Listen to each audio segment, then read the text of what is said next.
You ever want to do it again? Not Chappelle show, but like.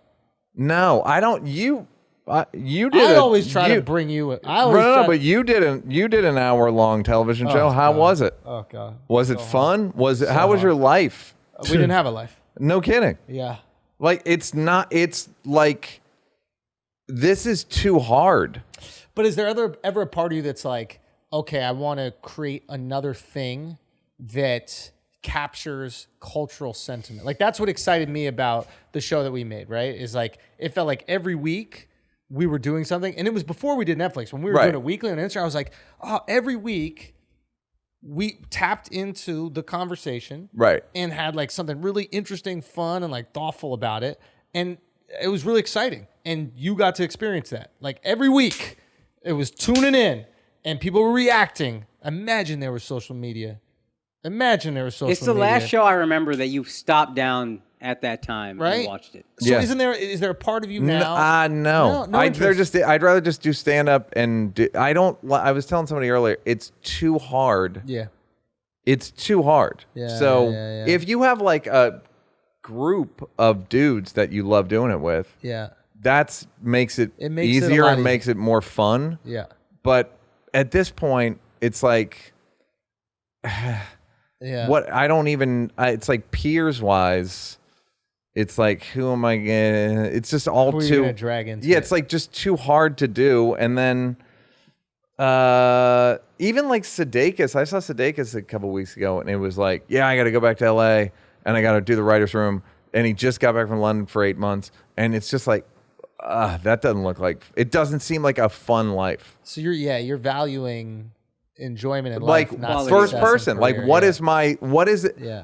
When people bring up Chappelle show, all I think about is like I'm fucking exhausted. Like I wouldn't sleep for 3 days. I'd have to edit like in the editing room for 2 days straight. And then like I'd have to convince Bijan to stay, the editor. And then I would only go home like to go to the bathroom. Because I don't do it outside of the house. Yeah, no, I get that. That adds up. You got it. Yeah. So all I think about is stress. That's literally all I think about is like fear. It's like PTSD. Yes, PTSD. So the commercials are amazing. The commercials are great because it's like in, out, 2 days. Great money. I would say like, it's your wedding. Where do you want to stand? Yeah, great. Yeah, product shelf, shoot the shit out of this. Gatorade. I did Gatorade with Lillard and Damian Lillard and Serena, and it's like, great. Go to Portland, go to fucking Palm Beach. Yeah, but Serena's like, yeah, I'll be in your Gatorade. You're coming to Palm Beach. Great, see you there. Portland, do Damian Lillard. Like, just, what have I done? I do Kev. Chase with Kev. Doing, I did a NBA 2K, like the most recent one where what's his name? From Boston, Jason Tatum, just playing video, whatever. It's just like, it's just easy. Sprite, I did Sprite with LeBron. I hear you. No, I hear you, man. It's just, I don't know. I know. You know the feeling, and not a lot of people know the feeling. I know the feeling, and I also know it's exciting. It's very exciting. It's exciting. But then. And we got a fraction of what you guys experienced. Yeah. But we did experience it, and we experienced it in a downtime where there wasn't a lot of good things coming out. So maybe it felt even bigger because there was really no competition. It was like we were putting out a thing every week, and there was nothing new coming out, and then The Last Dance. Yeah. You know what I mean? So it was just like, it was go time. But you experienced that on a fucking crazy level, and I don't know. I'm just curious if... It's too hard, but it is good. It is a really fun thing to have an idea, say it, go, and then you do it, and then it's like, it doesn't even really you can't even track it. Has anybody done it with a realistic schedule? Like, has anybody created the show? Apparently, Louis would only shoot for 8 hours. Really? Which is like, that's pretty good. But he wouldn't go on location scouts. He would just go like, his thing. He would just do it. He would edit himself. He wouldn't go on location scouts. Like, he just had it honed to the point where like it's humane. And also, Louis wasn't at the level that we're talking. Like, it was important. For some people, he was. I mean, you know what I mean? Of course, but it wasn't like... It's different to be important for some people and then just to be important, period. Yeah. Right. Like, Chappelle show was like... It crossed over, man. Yeah. It was just, you had to see it. So it's like... Yeah, I remember hearing somebody goes, I was just in Vegas. Well, the cool thing was we did the taping. All right, there was a cut of the first. I would edit I would be fucking dead. Yeah. And I would have to bring a tape up. This is how fucking long ago this was. Yeah. I would bring a physical tape to 106th and Park, and so we showed like racial draft, like stuff that was done for the first episodes, and then I was like, I have a cut of Rick James. Like, it's not good. Like, we worked on it for 3 hours. Yeah. And we showed it, and it's like uneven. Cocaine's a hell of a drug. Got the repeat. I like put a repeat in, and that got a laugh. And I was like, all right, I'll do more of those. And then you got to try it. But it didn't. Yes, you got to work out the bits. We'd show it at Caroline's. Wow. We would show sketches at Caroline. Yeah. You're working out the jokes within the edits. We would do cuts. We would do cuts, and then Chappelle would do like Caroline's, and then go like, here's some sketches. But it was before the show was on, so people were like, what? Yeah. What are you doing? In fact, but not even what are you doing? We showed the racial draft at the Cellar, I think the night before we showed it, and it kind of ate shit. Fuck really? And Dave was like, this is not the right crowd. But so we showed a cut of Rick James, and Dave was like, that was the best. Something like that was the best you can do. And this is like his favorite story about me is I looked at him and I went, and I look like fucking like a Wile E. Coyote, like a bomb would explode in my face. I go, yeah, sorry, man. Like just like fucking I failed you again with fucking by working fucking my dick off. And but like, and then we had the taping, and then Dave's wife said she was at a restaurant. It hadn't aired yet, and she heard someone say, I'm Rick James, bitch. And that is over. Before it had aired. Oh. They had been at the taping. Oh, from the taping. From the taping, they just were saying it. And then somebody said, I was in Vegas, and people at the blackjack table were saying, I'm Rick James' bitch. And my first thought was like, why? Why would anyone say that? And then I still don't really know why. But I'm glad they did. Is that when you realized how big the show was? That was the cool thing about that was like the show was on the 4th week of the 2nd season, and the ratings went up 100,000 people every week after. Whoa! Like a weird 100,000, like just 0.1, 0.2, 0.3. So we got 1 million extra viewers in however long that is, in 10 weeks. 10 weeks. And then our contracts were up. Of course. Yeah. Now it's game time. Yeah. Yes. So that was fun. Yeah, it's a rare experience. But it's not something Okay, how about this question? It was a spiritual thing that's like not even, this is pre-ayahuasca. It's a spiritual thing in that it's just like it's just like 10 years of like, and then like boosh. Yeah. Like shit was on the show that we'd been talking about for like the Real World sketch we had talked about in 10 years earlier. Years ago, I'm doing a joke. His friend got thrown off the show. Yeah, his friend got thrown off the show. Because I think what a lot of people don't realize is like your first special, your first movie, Squid Game is a perfect example of this, is like you worked 10 years for your first album. You worked 10 years for your first special. Like everybody, their first creation is not made in that 2-year timeline that the rest of their creations are made. Well, by the way, that's why Steve Martin never did stand-up again. He admitted it on Seinfeld on Comedians in Cars. This is my first life. He's like, it would have taken me 10 years to write another hour. Yeah. Rarely is the second album as good as the first album. We somehow hacked it a little bit. But maybe you had more wealth to give still. We did. But also like Tucker pitched the racial draft. Brian Tucker, he writes for Saturday Night Live now. Okay. He's he's in I Know Black People. He's like the whitest looking dude you've ever seen. Mm-hmm. He's so fucking white. He's the one who said, "What is a Lucy?" And he's like a hoe. Tucker pitched a thing. Like we had Donnell. Well, Keeping It Real Goes Wrong was kind of me and Donnell. Like there were just hits that were like Kroll actually pitched the N-word family. Oh, really? Kroll and Birbiglia and Roger Hales pitched that. They pitched it kind of like not how we did it. Yeah, and they pitched it like a sitcom, or they pitched it like a documentary, and then we met. So like we had outside, but it was mostly just about like not even butting heads, just like this thing. Yeah. And then you can. Do you think you could do it again though?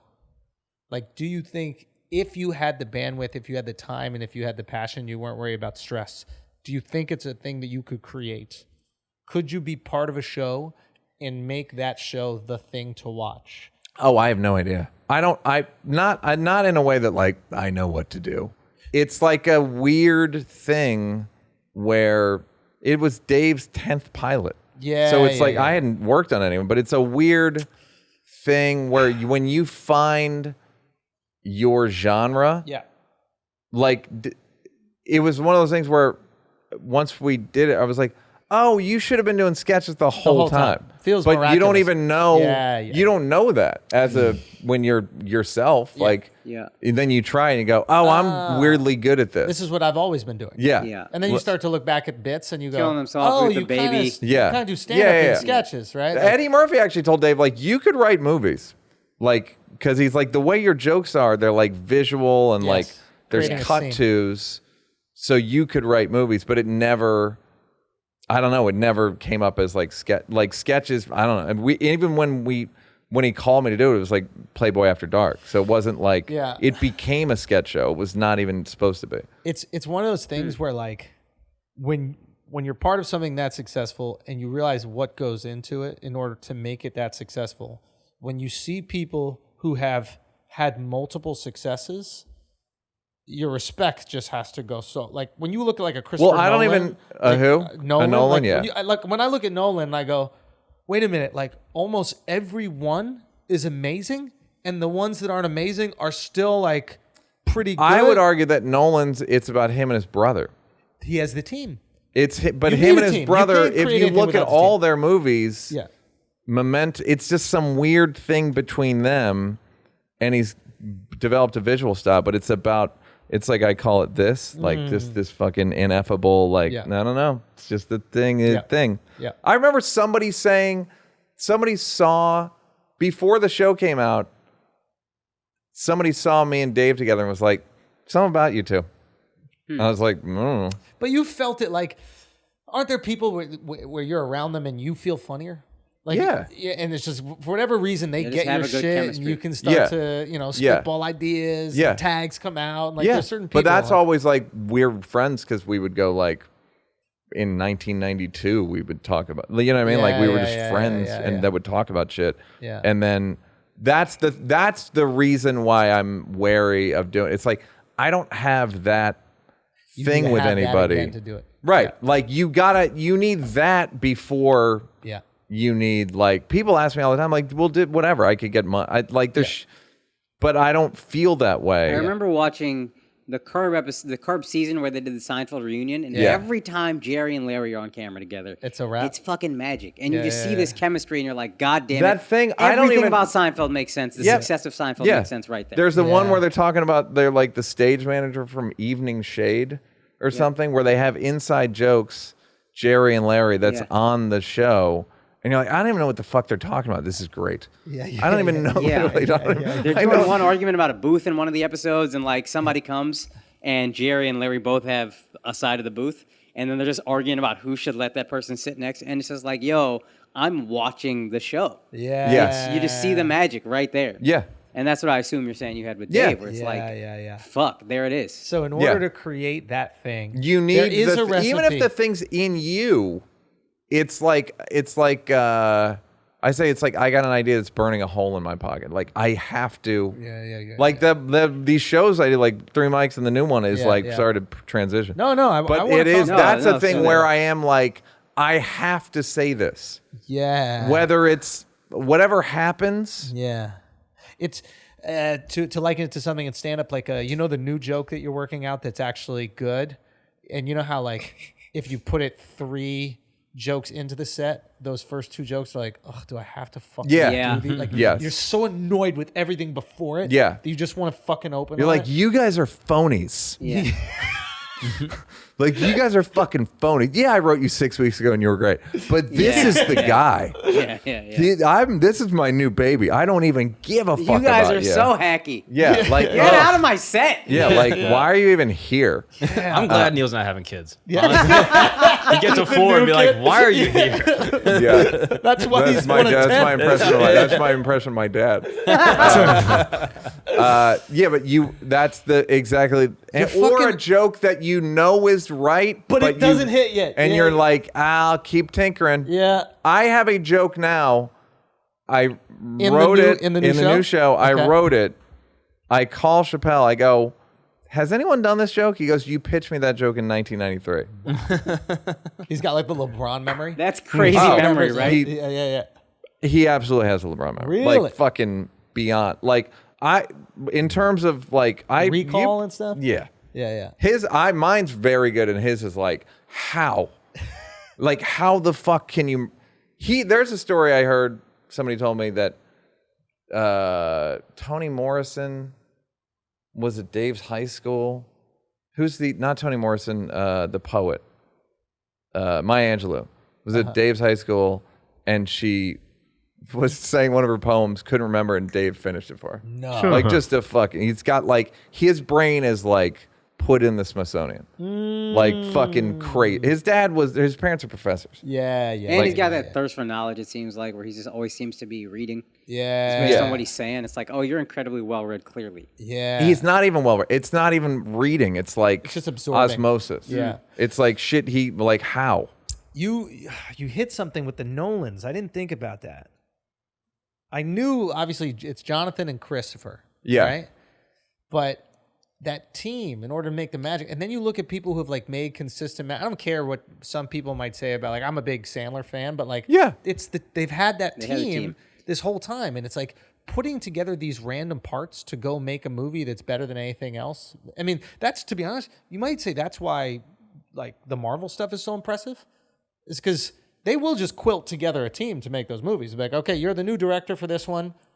Absolutely. And the storylines are so I think they plug it into a fairly specific formula. Kevin Feige's been on all of them? So he is Kevin Feige, is his name? Yeah. Feige. He's the North Star, and then he makes sure everything below works.